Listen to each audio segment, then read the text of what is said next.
이번 코로나19 유행의 특징과 전망, 대응은 뭐가 있을지 보건복지부 출입하는 유호정 기자와 하나씩 짚어보도록 하겠습니다. 어서 오십시오.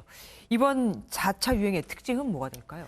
네, 특징을 네 가지로 한번 꼽아봤는데요. 일단 첫 번째로 델타 변이, 네. 그리고 젊은 층 중심의 감염 확산, 세 번째로는 백신 보릿고개에 닥친 감염, 그리고 마지막으로 수도권 중심의 확산세, 이렇게 네 가지를 꼽을 수 있겠습니다.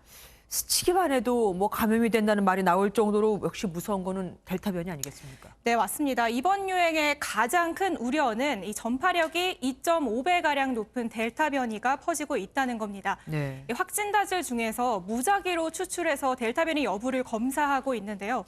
2달 전엔 이 검출률이 1%도 안 됐는데 지난주에는 9.9%로 훌쩍 뛰었습니다. 그러니까 100명 중에 1명이 나올까 말까였는데 2달여 만에 10명 검사하면 1명이 델타 변이인 상황으로 바뀐 겁니다. 게다가 수도권은 12%로 더 높고요. 수도권에서도 20대만 따지면 17%까지 높아집니다. 결국엔 델타 변이가 수도권 그리고 젊은 층을 중심으로 빠르게 퍼지고 있는 겁니다. 네. 아무래도 20대, 30대는 백신 접종률이 낮으니까 더 그렇게 나오지 않을까요? 네, 그렇습니다. 바로 두 번째 우려인데요. 이 젊은 층은 백신 접종률이 낮은 데다가 지금으로서는 당장 언제 맞을 수 있는지 일정도 나오지 않은 상황입니다. 게다가 무증상이 많고 활동 반경이 넓기 때문에 감염을 확산시킬 가능성이 더 큽니다.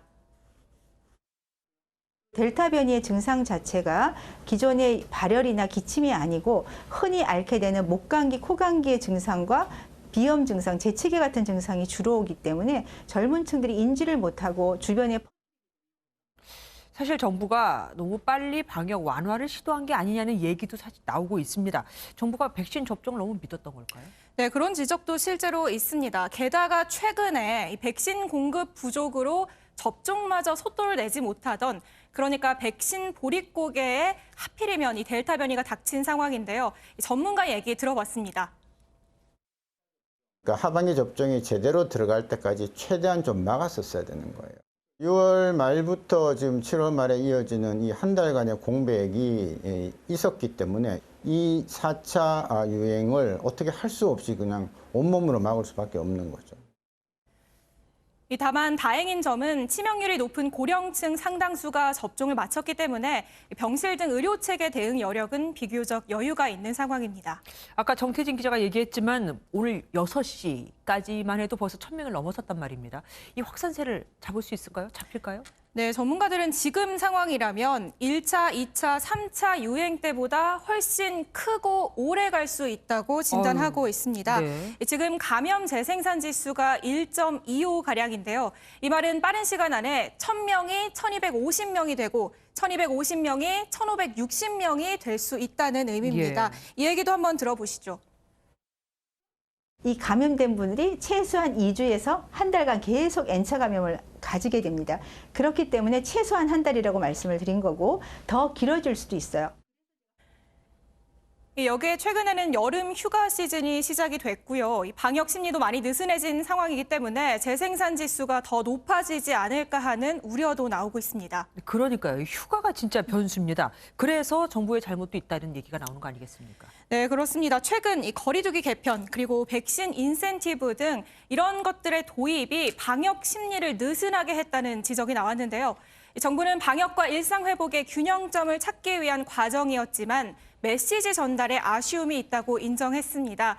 여기에 한 가지 더, 그동안 정부는 델타 변이 대응에 보수적인 입장이었습니다. 함께 들어보시죠.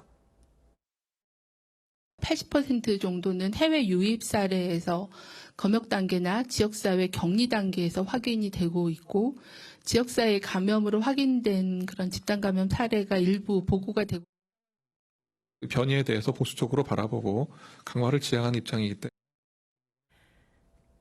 네, 그 비중을 따지지 말고 델타 변이가 해외 입국자가 아닌 지역 발생으로 확인이 됐을 때라도 빠른 대응이 필요했다는 지적도 나오고 있습니다.